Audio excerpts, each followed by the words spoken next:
Al igual que otras enfermedades respiratorias, el COVID-19 puede tener un efecto negativo importante en los pulmones. De este tema hablaremos hoy en Saludarte.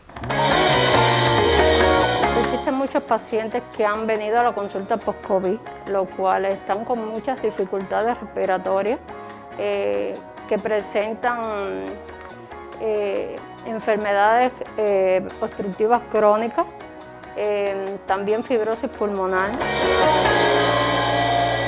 Doctor, ¿cuáles son los daños causados por el COVID-19 a los pulmones? El SARS-CoV-2 es un virus RNA de cadena positiva, perteneciente a la familia de los coronavirus.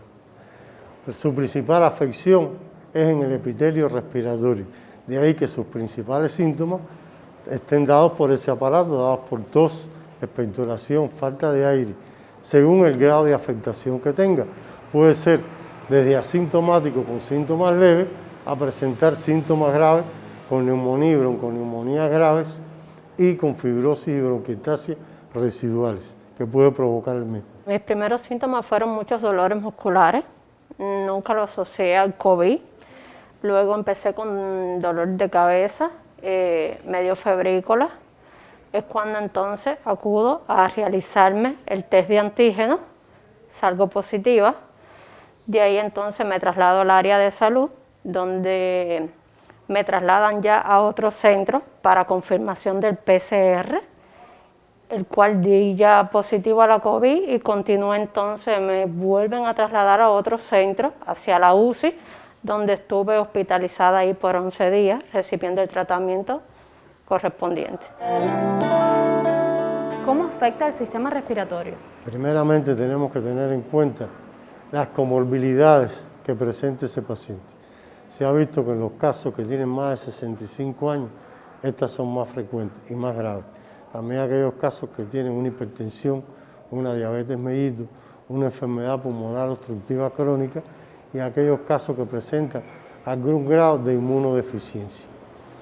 Puede ser, como dije anteriormente, asintomático o con síntomas leves y cuadros más graves como neumonías y bronconeumonías con lesiones extensas, los cuales dejan bronquiectasia y fibrosis residuales. Los pacientes críticos presentan un fallo multiorgánico con una depresión ventilatoria severa, los cuales requieren intubación endotraqueal. Entonces, una de las complicaciones más temidas es el síndrome de insuficiencia respiratoria del adulto. Las complicaciones más graves de la neumonía por COVID-19, como la fibrosis pulmonar, las enfermedades pulmonares vasculares y las enfermedades obstructivas crónicas, requieren de un seguimiento neumológico post-COVID.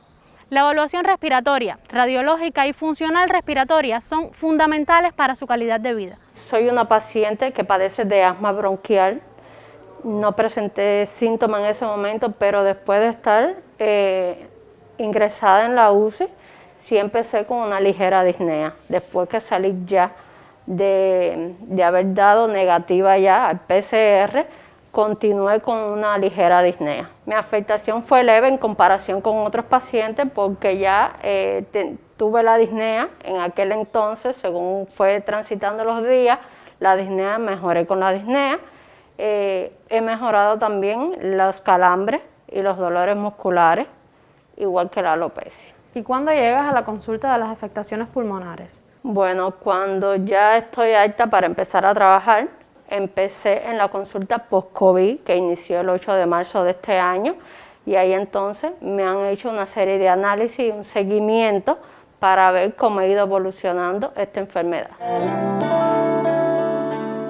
¿Y cuáles serían las complicaciones más frecuentes? Las complicaciones desde el punto de vista respiratorio más frecuentes siempre tienen que ver con el grado y la severidad de la patología previa que tuvo, o sea, si es una neumonía severa o bronconeumonía severa.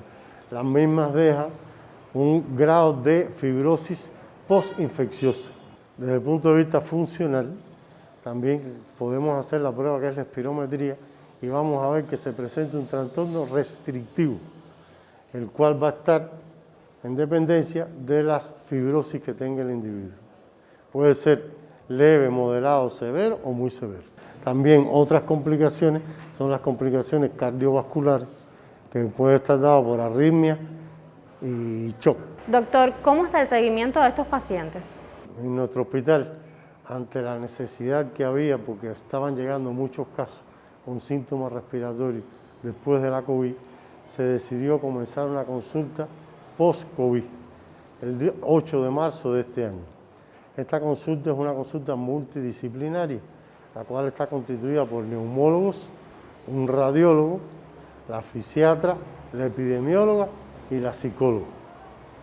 Inicialmente el paciente llega, se le hace una entrevista por el neumólogo, en el cual se le hace un interrogatorio con todas las comorbilidades que tenía, el inicio de síntomas, la fecha de diagnóstico y los síntomas cómo fueron, si fueron leves, moderados o severos. En base a eso ya se pasa a la consulta de psicología, lo cual van a ver el grado de afección psicológica. Se le hace a todos los casos un rayo X de tórax, el cual va a ser evaluado por el radiólogo y él mismo decidirá qué casos hay que hacerle un TAC multidetector para definir bien el grado de afectación que tenga. Seguidamente se le hace una espirometría, que es un escáner, es con un equipo pequeño y vemos si tiene algún grado de afectación. De ahí se le hace un electro, se le indican análisis y se manda a sacar, en caso que lo requiera, se manda a sacar un turno de una prueba funcional respiratoria ya en el departamento de función pulmonar, el cual lleva una prueba pre-broncodilatadora y post-broncodilatadora.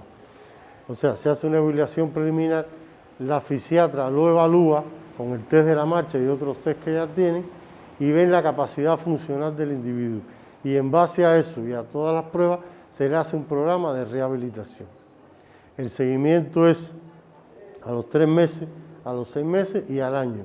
Se decide si el caso pasa a consulta de neumología o ya va de alta para la casa. El COVID me dejó secuelas como disnea, que he ido mejorando en el tiempo, también dolores y calambres musculares, alopecia también. Hasta ahora he mejorado, por lo menos la disnea sí he mejorado, mediante el seguimiento que me están haciendo aquí mismo en el hospital. La sanidad se enfrenta ahora a un nuevo tipo de enfermo no conocido hasta el momento y que requiere de una atención personal y detallada, donde los especialistas en neumología juegan un papel fundamental. Cada enfermo tú tienes que evaluarlo individualmente y en base a sus patologías que tenga y al grado de afectación que tenga, así es el tratamiento en cada individuo. Se le pone un tratamiento médico y un programa de rehabilitación para ese individuo. Mi rehabilitación ya luego de estar insertada en la consulta post-COVID, me realizaron un rayo X de tórax, me realizaron también una tomografía axial computarizada para ver si tenía alguna afectación por esta enfermedad. Me hicieron también la prueba funcional respiratoria, la prueba de la marcha para ver mi sistema respiratorio cómo iba funcionando, que hasta ahora muy bien, evolucionado muy bien, de acuerdo a todo el seguimiento que me realizan. Yo corrí con suerte, a pesar de tener una enfermedad de base como es el asma bronquial, porque sí tuve otras compañeras que conocí allí donde estuve hospitalizada, que ahora tienen otras manifestaciones, son hipertensas, se han quedado con otras secuelas como fibrosis pulmonar, con enfermedad obstructiva crónica, que es el EPOC. He visto muchos síntomas que tienen los pacientes después de padecer de la enfermedad. Es decir, que no es solo aquel que no tenía nada en aquel momento. Ahora, después de haber cursado con la enfermedad, están padeciendo síntomas que antes no padecían. Doctor, ¿qué recomendaciones puede darnos para reducir los daños de esta enfermedad COVID-19 en los pulmones? Para reducir los daños antes de contraer la enfermedad es primordial primero mantener las medidas de distanciamiento, usar el nasobuco, lavado de las manos frecuente, evitar las aglomeraciones.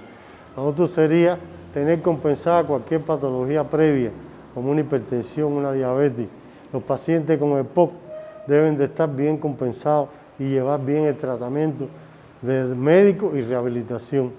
Evitar el tabaquismo y las contaminaciones ambientales. Todo aquel entonces que ya ha cursado con la enfermedad, que cumplan con todo lo establecido, que tienen que cuidarse doble porque pueden contraer nuevamente la enfermedad y no sabemos qué pueda pasar. Puede ser que la haya cursado leve, pero ahora en estos momentos no sabemos si la vuelve a contraer, qué pueda pasar con esos pacientes. Por tanto y demás, todo aquel que no ha cursado por la enfermedad y el que ha cursado debe de cuidarse doblemente para evitar daños mayores. Las secuelas post-COVID-19 son un nuevo reto al que se enfrentan nuestros especialistas, pero por su parte el paciente también debe hacer cambios en sus hábitos de vida, entre los que incluya la realización de ejercicio físico de forma regular y el abandono del tabaco. Además, debe estar atento a la aparición de síntomas como la tos, dificultad para respirar y la intolerancia al esfuerzo. Las afectaciones pulmonares requieren de especial cuidado y atención para que las personas que han enfermado recuperen su calidad de vida. Por hoy es todo. La semana próxima no faltes. Dame el placer de volver a saludarte.